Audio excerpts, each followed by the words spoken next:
ان الحمد للہ والصلاة والسلام علی رسول اللہ وعلی آلہ واصحابہ ومن والاہ الی یوم الدین۔ اعوذ باللہ من الشیطان الرجیم، بسم اللہ الرحمن الرحیم۔ ان عدۃ الشہور عند اللہ 12 شہرا فی کتاب اللہ یوم خلق السماوات والارض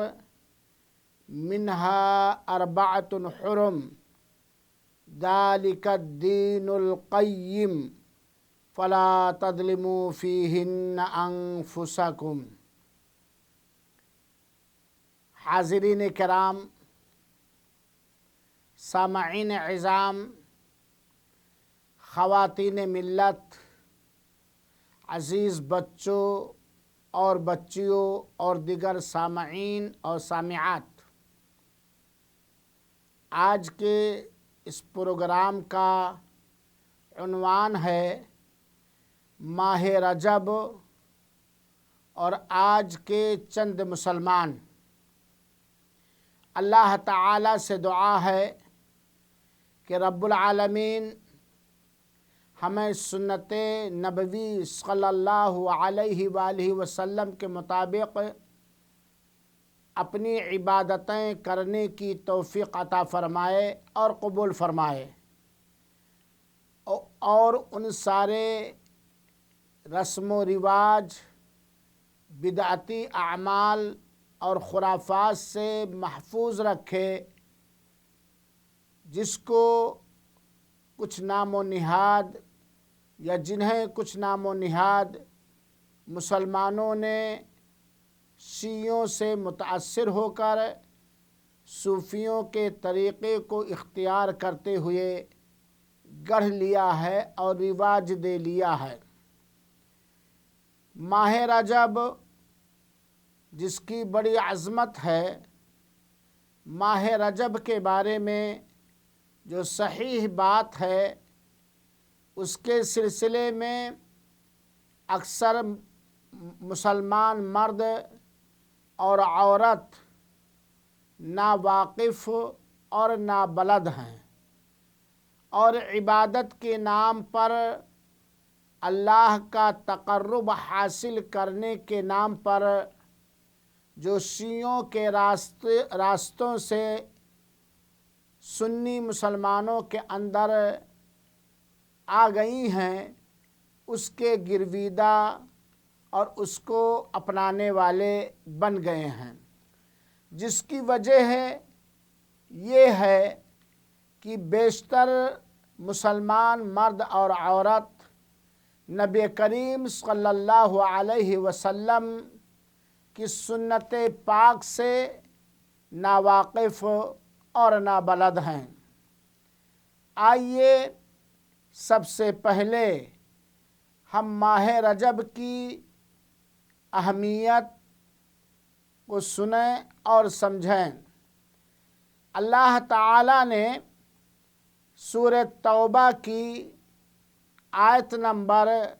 36 کے اندر فرمایا ہے، ان عدۃ الشہور عند اللہ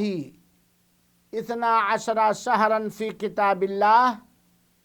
یوم خلق السماوات والارض منها 4 حرم فلا تظلموا فیہن انفسکم۔ جس دن اللہ تعالی نے آسمان و زمین کو پیدا فرمایا، اسی دن سے اللہ کی کتاب میں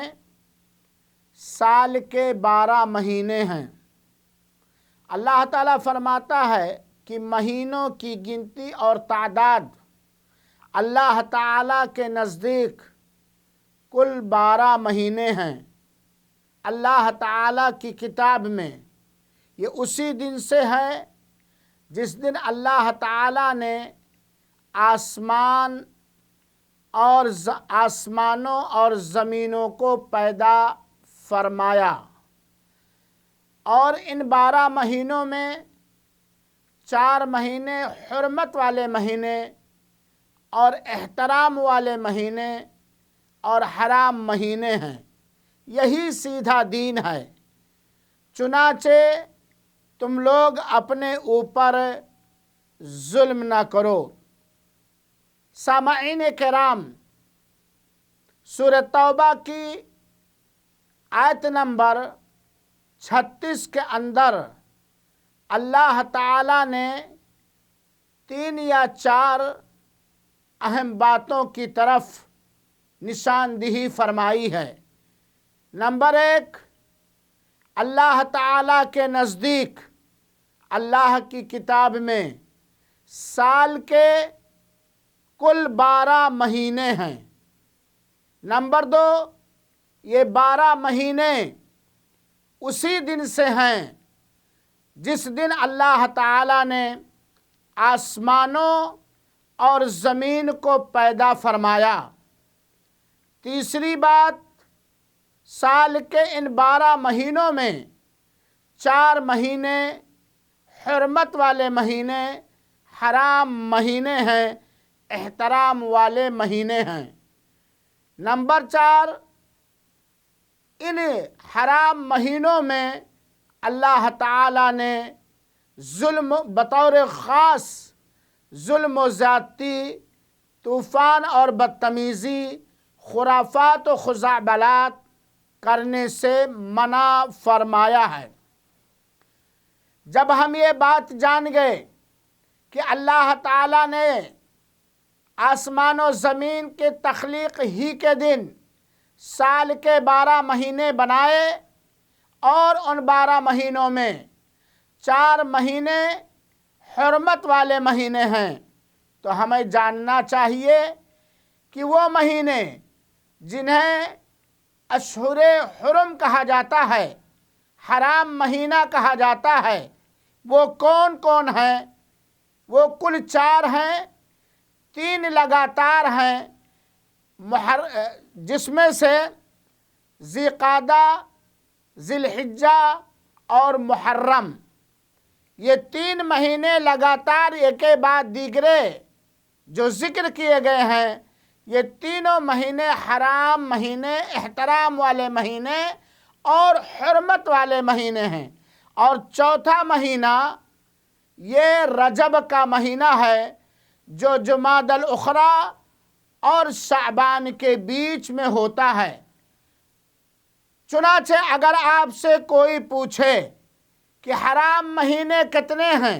تو آپ بتلائیے حرام مہینے 4 ہیں۔ کون کون؟ ذی القعدہ، ذی الحجہ، محرم اور رجب۔ اس کی دلیل ذرا آپ سنیے، جو متفق علیہ روایت ہے۔ حضرت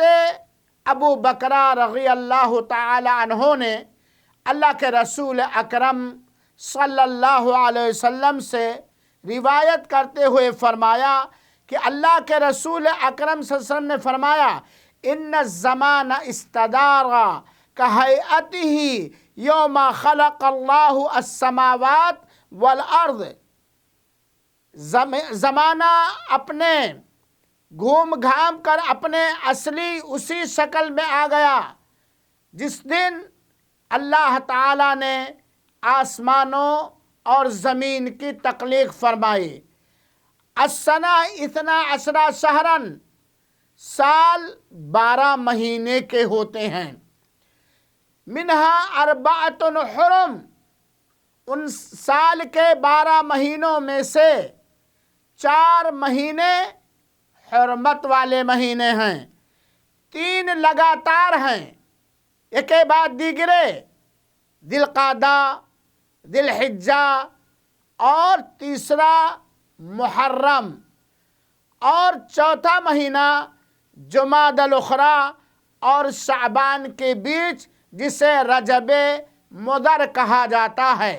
یہ بخاری شریف اور مسلم شریف کی روایت ہے۔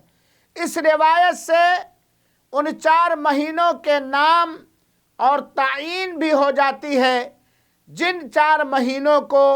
اللہ تعالیٰ نے حرمت والا مہینہ، احترام کا مہینہ، جس کے اندر خصوصیت کے ساتھ قتل و غارت گری، طوفان و بدتمیزی، فتنہ و فساد اور ظلم اور زیادتی کو حرام قرار دیا گیا ہے۔ سامعین کرام، یہاں ہم یہ بھی سمجھنا چاہیں گے کہ حرام ان مہینوں کو حرام مہینہ یا حرمت والا مہینہ یا احترام والا مہینہ کیوں کہا گیا ہے اور اس کی وجہ کیا ہے۔ ہمیں معلوم ہونا چاہیے کہ ان 4 حرام مہینوں کو جو اللہ کے رسول اکرم صلی اللہ علیہ وسلم نے اور اللہ تعالیٰ نے حرام مہینہ قرار دیا ہے، اس کی ایک وجہ تو یہ ہے کہ خصوصیت کے ساتھ ان 4 حرام مہینوں کے اندر جنگ اور قتال منع اور ناجائز اور حرام ہے، الا یہ کہ دشمن آپ کے اوپر حملہ آور ہو اور قتال اور جنگ کی ابتدا دشمن کی جانب سے ہو۔ دوسری وجہ حرام مہینہ کہنے کی یہ ہے کہ سارے ظلم اور زیادتی کے کاروبار اور فتنہ و فساد کی چیزیں، قتل و غارت گری، حرام اور منکر کام، ناجائز کام عام طور پر حرام اور ناجائز ہیں، لیکن ان 4 حرام مہینوں میں ان کی حرمت، ان کی ممانعت اور زیادہ شدید اور تیز ہو جاتی ہے۔ سامعین کرام،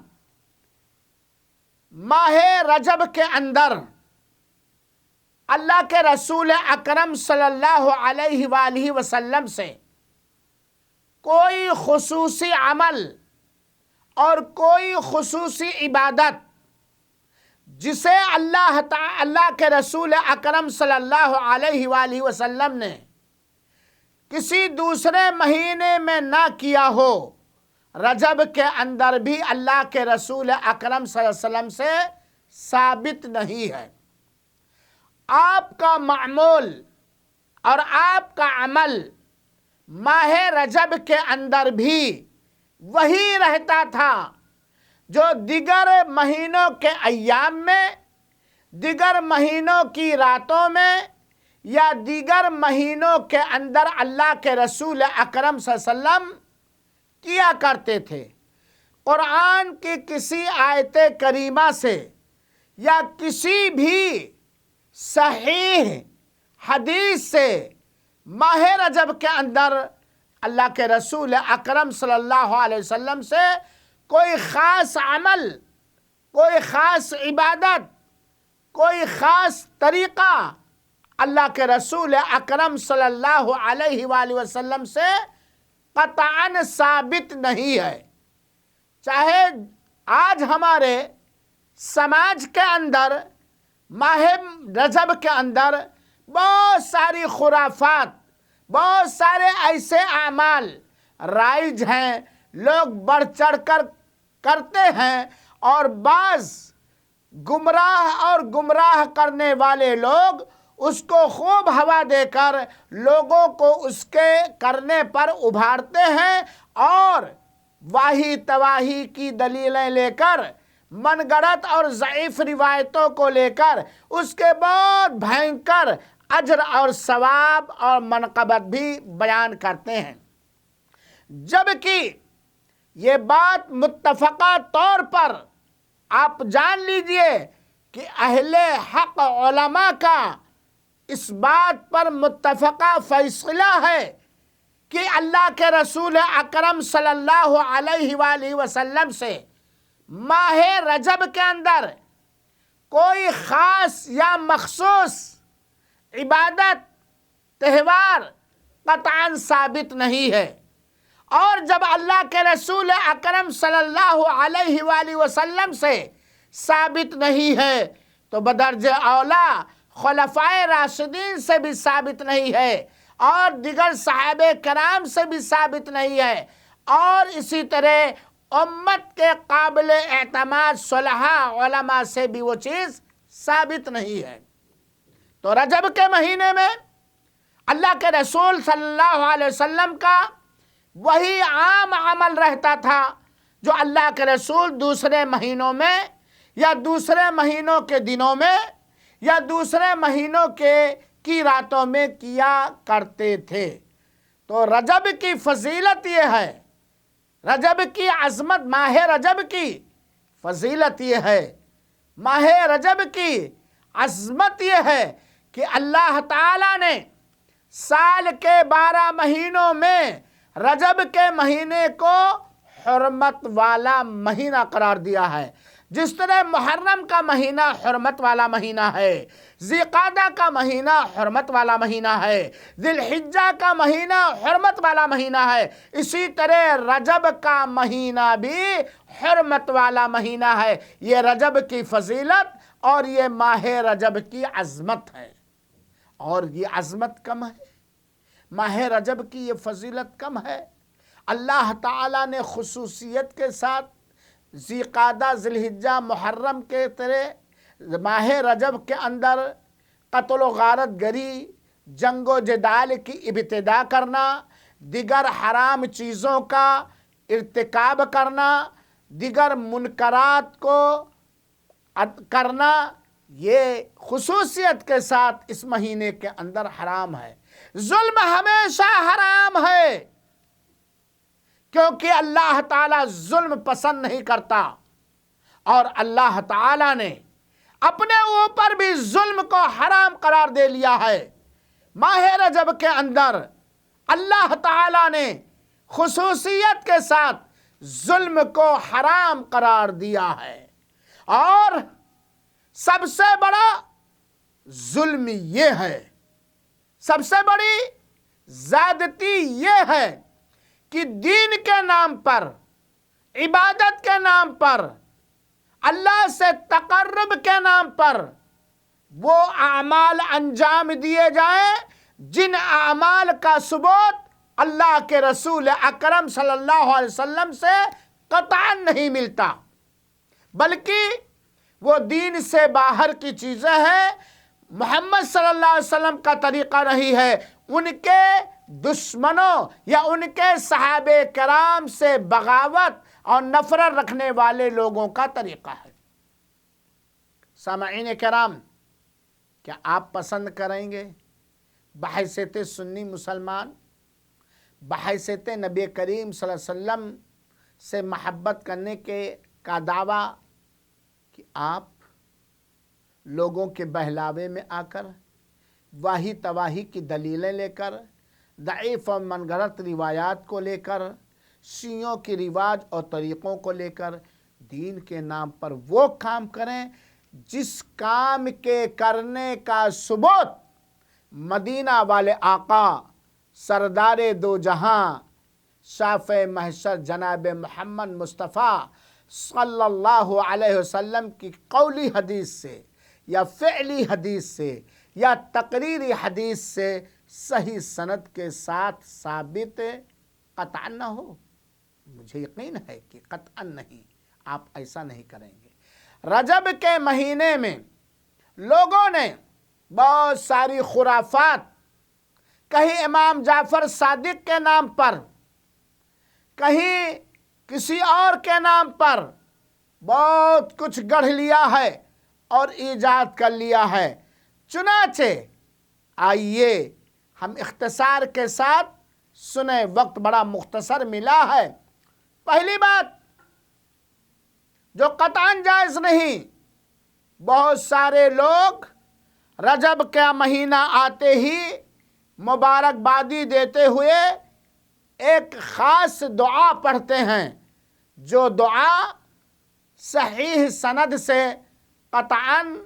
ثابت نہیں ہے۔ وہ دعا یہ ہے کہ نبی کریم صلی اللہ، حضرت انس بن مالک کی جانب نسبت کر کے بیان کیا گیا ہے کہ اللہ کے رسول اکرم صلی اللہ علیہ وسلم جب رجب کا مہینہ شروع ہوتا تو کیا کہتے؟ اللہم بارک لنا فی رجب و شعبان و بلغنا رمضان۔ اے اللہ تو ہمارے لیے رجب اور شعبان کے مہینے میں برکت عطا فرما اور ہمیں رمضان تک پہنچا دے، یعنی بسلامہ رمضان تک رہے۔ یہ لوگ عرب و عجب کے اندر یہ دعائیں رائج ہیں کہ جیسے ہی رجب کا مہینہ شروع ہو یہ دعا کرو۔ یہ مسند احمد کی روایت ہے، اور حافظ ابن حجر رحمۃ اللہ علیہ نے، علامہ ابن رجب رحمۃ اللہ علیہ نے، ان لوگوں نے اس روایت کو لطائف المعارف کے اندر ضعیف قرار دیا ہے۔ چنانچہ یہ دعا رجب کے شروع ہوتے ہی اللہم بارک لنا فی رجب و شعبان و بلغنا رمضان، اللہ کے رسول اکرم صلی اللہ علیہ وآلہ وسلم سے صحیح سند سے ثابت نہیں ہے، چنانچہ ہمیں یہ دعا نہیں پڑھنی چاہیے۔ رجب کے مہینے میں اس کے علاوہ بعض ایسی خرافات اور بدعتیں رائج ہیں، اور ان بدعتوں کو رواج دینے کے لیے بڑے بھینکر انداز میں اجر اور ثواب کو بھی بیان کیا گیا ہے، جبکہ ان اعمال کا ثبوت اللہ کے رسول اکرم صلی اللہ علیہ وآلہ وسلم سے، صحابہ اور صحابیات سے اور قابل اعتماد علماء سے قطعاً ثابت نہیں ہے، چاہے وہ امام جعفر صادق رحمۃ اللہ علیہ کے نام مالداری کا سپنا دیکھنے کی خاطر معاجن رجب ہو، اور چاہے حامد علی خان رامپوری کی ایجاد کردہ بدعت جو 22 رجب کو رجب کے کنڈے کے نام پر منایا جاتا ہے وہ ہو، چاہے رجب کے پہلے جمعرات کو صلاۃ الرغائب نام کی نماز پڑھی جاتی ہو، یا رجب کی 27ویں تاریخ کو شب عید معراج النبی منایا جاتا ہو، اور چاہے نماز شب معراج پڑھی جاتی ہو، چاہے وہ رجبی روزہ رکھا جاتا ہو، چاہے وہ رجبی عمرہ کیا جاتا ہو، اور چاہے وہ رجبی زکوٰۃ نکالی جاتی ہو، چاہے رجب کے مہینے میں زیادہ سے زیادہ جانوروں کی قربانی دے کر کے امام جعفر صادق یا دیگر لوگوں کے نام نذر و نیاز دیے جاتے ہوں، یہ سب میرے بھائیوں خرافات ہے۔ اللہ کے رسول اکرم صلی اللہ علیہ وآلہ وسلم اور آپ کے خلفائے راشدین اور دیگر صحابہ کرام، ازواج مطہرات، آل بیت سے ان اعمال کا کہیں ثبوت نہیں ہے، چاہے وہ معاجن رجب ہو، جیسا کہ آپ لوگ جانتے ہوں گے رجب کے مہینے میں امام جعفر صادق رحمۃ اللہ علیہ کے نام اس بکواس کے پیچھے چل کر کہ جو ایسا کرے گا مالدار ترین ہو جائے گا، میٹھے بنا کر کے، پکوڑیاں بنا کر کے، چھولے بنا کر کے، پوڑیاں بنا کر کے میٹھے میٹھے وغیرہ وغیرہ، یہ امام جعفر صادق کے نام نیاز دیا جاتا ہے، جو کہ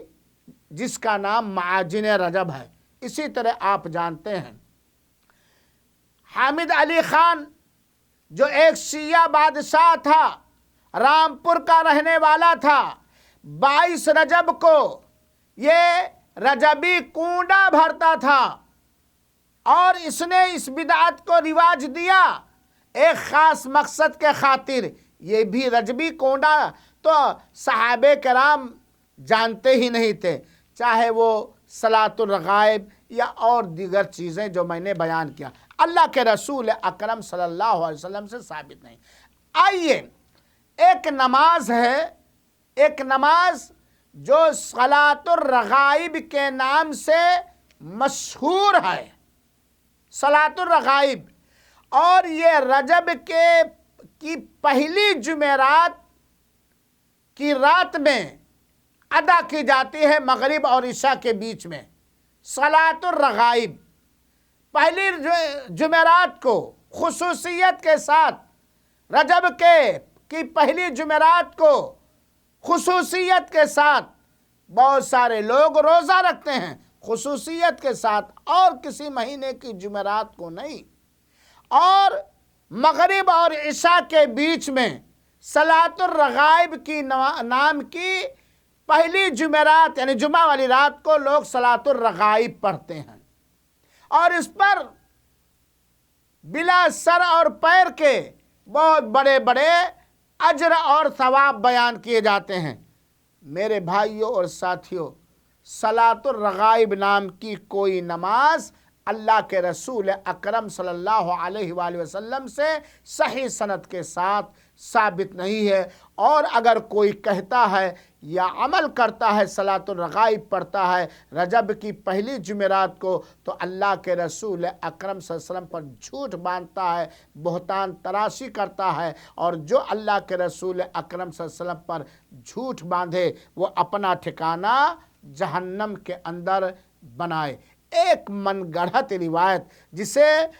علامہ ابن الجوزی رحمۃ اللہ علیہ نے موضوعات کے اندر من گڑھت روایتوں کے اندر ذکر کیا ہے، لوگ بیان کرتے ہیں کہ اللہ کے رسول صلی اللہ علیہ وسلم نے فرمایا رجب یہ اللہ کا مہینہ ہے، شعبان میرا مہینہ ہے، اور رمضان یہ میری امتیوں کا مہینہ ہے۔ جو شخص بھی رجب کی پہلی جمعرات کو روزہ رکھے گا اور رجب کی پہلی جمعرات کی رات کو مغرب اور عشاء کے بیچ نماز 12 رکعت پڑھے گا اور پہلی ہر رکعت میں سورہ فاتحہ کے بعد 3 مرتبہ انا انزلناہ فی لیلۃ القدر پڑھے گا، اور 12 مرتبہ قل هو اللہ احد پڑھے گا، اور ہر 2 رکعت پڑھ کر کے دائیں و بائیں سلام پھیر دے گا، اور اپنی 12 رکعت نماز سے فارغ ہونے کے بعد 70 مرتبہ اللہ کے رسول پر درود بھیجے گا، اور پھر اس کے بعد جو بھی دعا کرے گا قبول ہو جائے گی، اور معلوم نہیں کیا کیا ثواب ملے گا۔ میرے بھائیوں، یہ صلاۃ الرغائب کے بارے میں جو یہ روایت ہے یہ ضعیف ہی نہیں، کمزور ہی نہیں، من گڑھت ہے، گڑھ لی گئی ہے، اور یہ موضوع ہے۔ دراصل صلاۃ الرغائب کی ابتدا سن 448 ہجری میں بیت المقدس کے اندر ہوئی، اور ہوا یہ کہ نابلس سے ایک آدمی آیا اور بیت المقدس کے اندر، اور اس کی آواز بڑی خوشگوار بڑی میٹھی تھی، وہ کھڑا ہو کر کے نماز پڑھنے لگا، اور اس کی خوشگوار اور میٹھی آواز سریلی آواز کو سن کر لوگ اس کے ساتھ ملتے گئے، پڑھتے گئے، یہاں تک کہ لمبی بھیڑ جمع ہو گئی، اور پھر اسی کو لوگوں نے بنیاد بنا لیا۔ کب؟ سن 448 ہجری کے اندر، یاد رکھیے گا، سن 448 ہجری کے اندر بیت المقدس سے صلاۃ الرغائب نامی نماز کی ابتدا ہوئی ہے 448 ہجری کے اندر، اور اللہ کے رسول اکرم صلی اللہ علیہ وسلم جن پر دین اسلام مکمل ہو گیا سن 11 ہجری میں دنیا سے رخصت ہو گئے، اور آپ کا انتقال پرملال اور آپ کی وفات ہوئی۔ سن 11 ہجری کے اندر اللہ کے رسول اکرم صلی اللہ علیہ وسلم کی وفات پر ملال ہوئی، اور یہ صلاۃ الرغائب نامی نماز سن 448 کے اندر ایجاد کی گئی، اس کی شروعات ہوئی، تو یہ کیسے صحیح ہو سکتی ہے؟ میرے بھائیو ساتھ، تو یہ صلاۃ الرغائب کے علامہ ابن تیمیہ رحمۃ اللہ علیہ سے سوال کیا گیا صلاۃ الرغائب نامی نماز کے بارے میں، تو انہوں نے فرمایا کہ یہ وہ نماز ہے جسے اللہ کے رسول اکرم صلی اللہ علیہ وسلم نے اپنی پوری زندگی نہیں پڑھی، صحابہ کرام نے نہیں پڑھی، تابعین نے نہیں پڑھی، مسلمانوں کے اماموں نے نہیں پڑھی، اور نہ ہی کسی نے اس کے پڑھنے کا شوق دلایا۔ اسی طریقے سے تو معلوم کیا ہوا، صلاۃ الرغائب نام کی نماز جو ماہ رجب کی پہلی جمعرات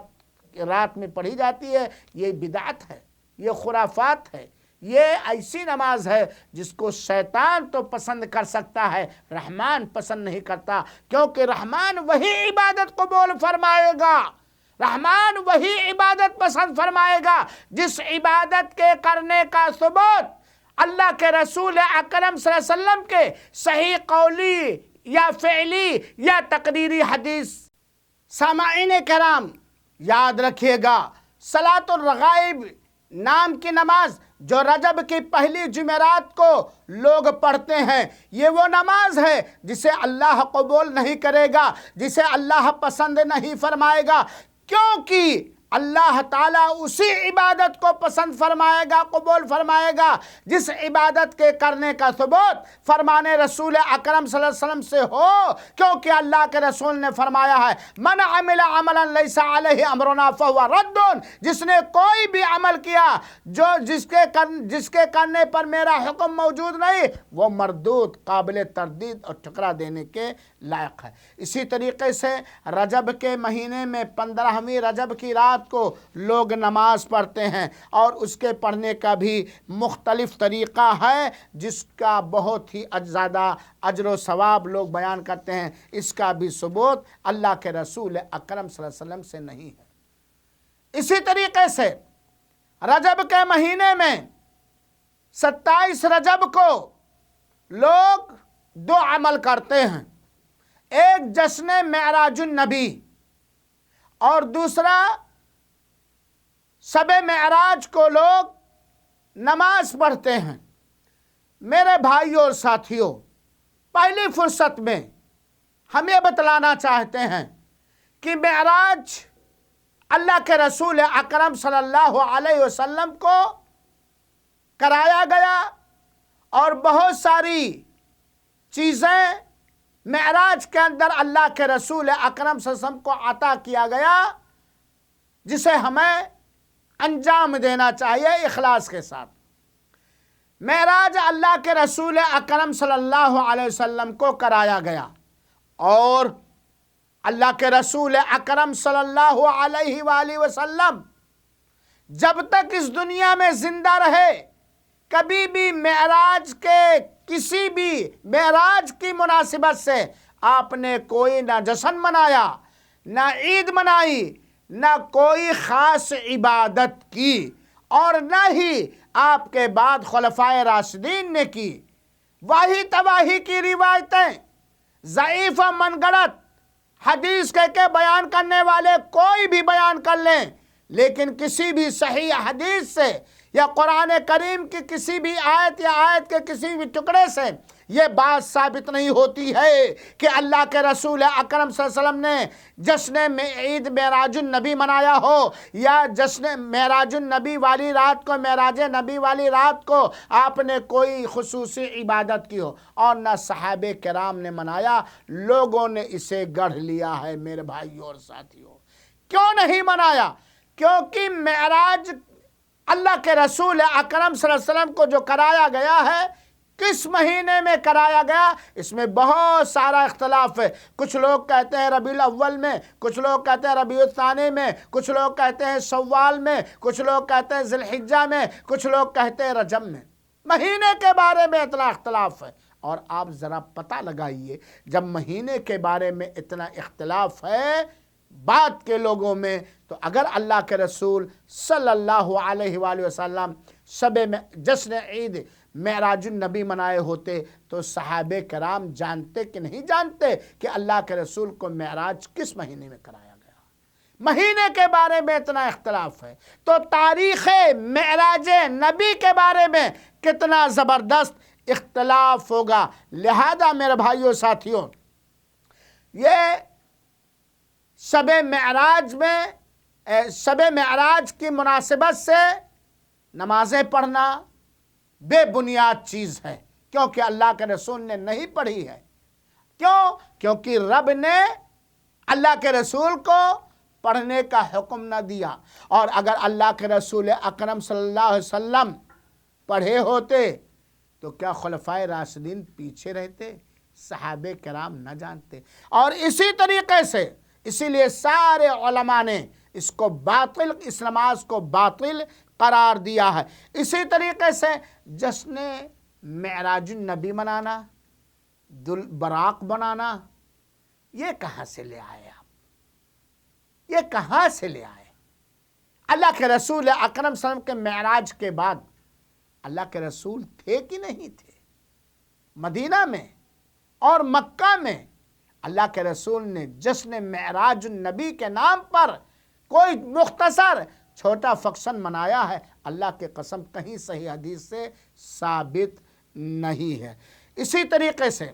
رجب کے مہینے میں بہت سارے لوگ رجبی روزہ رکھتے ہیں، رجبی زکوٰۃ دیتے ہیں، رجبی عمرہ کرتے ہیں، جبکہ اللہ کے رسول اکرم صلی اللہ علیہ وسلم جس طرح عام دنوں میں، عام مہینوں میں ہر جمعرات کو روزہ رکھتے تھے، ہر سوموار کو روزہ رکھتے تھے، ایام 20 کو روزہ رکھتے تھے، اسی طرح اللہ کے رسول اکرم صلی اللہ علیہ وسلم نے رجب کے ہر جمعرات کو، ہر سوموار کو اور ایام 20 کو روزہ رکھا ہے۔ تو اگر آپ ہر سوموار کو پہلے سے روزہ رکھتے ہیں، ٹھیک ہے، رجب کے سوموار کو روزہ رکھے، دوسرے مہینوں کے ہر جمعرات کو روزہ رکھتے ہیں، رجب کے جمعرات کو بھی روزہ رکھیے، ورنہ خصوصیت کے ساتھ رجب کے مہینے میں روزہ رکھنا، رجب کے مہینے کی وجہ سے یہ چیز بدعت ہوگی۔ رجبی عمرہ بہت سارے لوگ رجب کے مہینے میں خصوصیت کے ساتھ رجبی عمرہ کے نام پر عمرہ کرتے ہیں، جبکہ اماں عائشہ رضی اللہ تعالیٰ عنہا نے شدت کے ساتھ، سختی کے ساتھ اس کا انکار کیا ہے۔ اللہ کے رسول اکرم صلی اللہ علیہ وسلم نے رجب کے مہینے میں عمرہ کیا ہی نہیں ہے، سارے عمرے اللہ کے رسول اکرم صلی اللہ علیہ وسلم کے ماہ ذی القعدہ کے اندر ہیں۔ جب اللہ کے رسول نے رجب کے مہینے میں خصوصیت کے ساتھ بلکہ عمومیت کے ساتھ بھی رجبی عمرہ نہیں کیا ہے، تو آپ کہاں سے لے آئے؟ ظاہر سی بات ہے شیعوں کے راستے کو لے آئے۔ اور بہت سارے لوگ رجب کے مہینے میں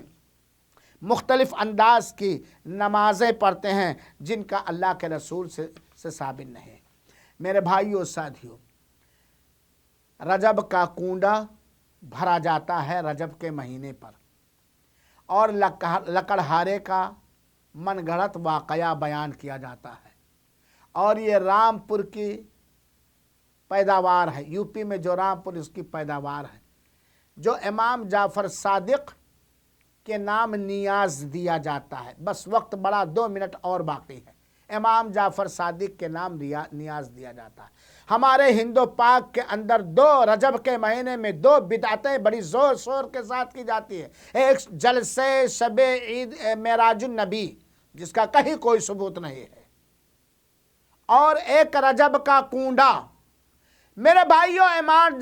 امام جعفر صادق کے نام نیاز رجب کے کنڈے کے نام سے دینا، ذرا سوچئے، نظر و نیاز عبادت ہے، اور عبادت کا حقدار صرف اللہ وحدہ لا شریک ہے، جس نے ہمارے نبی کو معراج کرایا، جس نے امام جعفر صادق رحمت اللہ علیہ کو پیدا فرمایا، جس نے امام جعفر صادق رحمت اللہ علیہ کو امام بنایا۔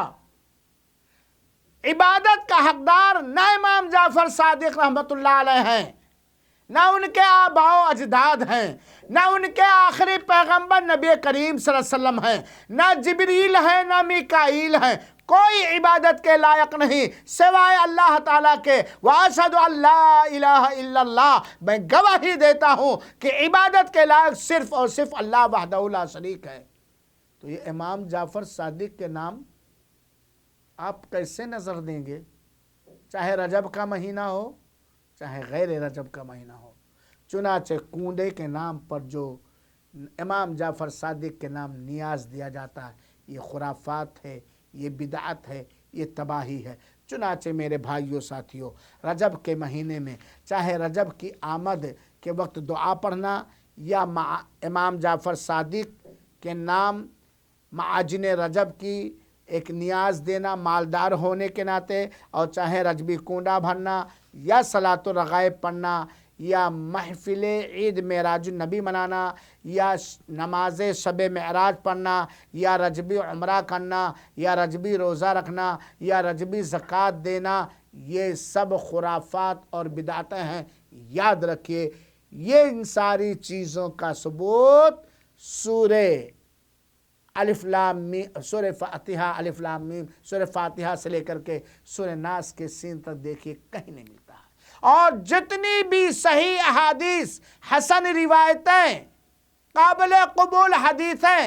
صحیح سند سے قابل قبول سند سے رجب کے مہینے میں جو یہ کچھ میں نے ذکر کیا ہے، کہیں بھی نہیں ملتا ہے، اور نہ اس کو جانتے تھے خلفائے راشدین ان ساری چیزوں کو، نہ صحابہ کرام، اور نہ ہی صحابیات، اور نہ ہی آل رسول اکرم صلی اللہ علیہ وسلم، نہ ہی امام ابو حنیفہ رحمۃ اللہ علیہ، نہ ہی امام مالک رحمۃ اللہ علیہ، نہ ہی امام شافعی رحمۃ اللہ علیہ، نہ ہی امام احمد بن حنبل رحمۃ اللہ علیہ، نہ ہی امام محمد رحمۃ اللہ علیہ، نہ ہی امام یوسف رحمۃ اللہ علیہ، یا جتنے بھی ائمہ دین پیدا ہوئے، یہاں تک کہ امام جعفر صادق رحمۃ اللہ علیہ بھی نہیں جانتے تھے۔ تو ہمارا ان چیزوں کا منانا کیا صحیح ہوگا، یا خرافات، بدعتیں اور شرکیہ اعمال کا انجام دینا ہوگا؟ اللہ رب العالمین سے دعا ہے کہ رب العالمین ہم سب کو ماہ اشہر حرم کے اندر بطور خاص ظلم، زیادتی، قتل و غارت گری، فتنہ و فساد، طوفان و بدتمیزی، عبادت کے نام پر بدعتوں کے کرنے سے بچا ہم سب کو۔ اے اللہ تعالیٰ تو ہمارا اللہ ہے، ہمارے دلوں میں ایمان مضبوطی کے ساتھ بٹھا دے، نبی کی سنت کو مضبوطی سے بٹھا دے، اور انہی اعمال کے کرنے کی توفیق عطا فرما جو اللہ کے رسول اکرم صلی اللہ علیہ وآلہ وسلم سے ثابت ہے، کیونکہ نبی کی وصیت ہے علیکم بسنتی و سنت الخلفاء راشدین، تمہارے اوپر میری سنت کو پکڑنا اور خلفاء راشدین کی سنت کو پکڑنا لازم ہے۔ اللہ تعالیٰ تقبل فرما، آمین، والسلام علیکم ورحمۃ اللہ وبرکاتہ، وجزاکم اللہ احسن الجزا۔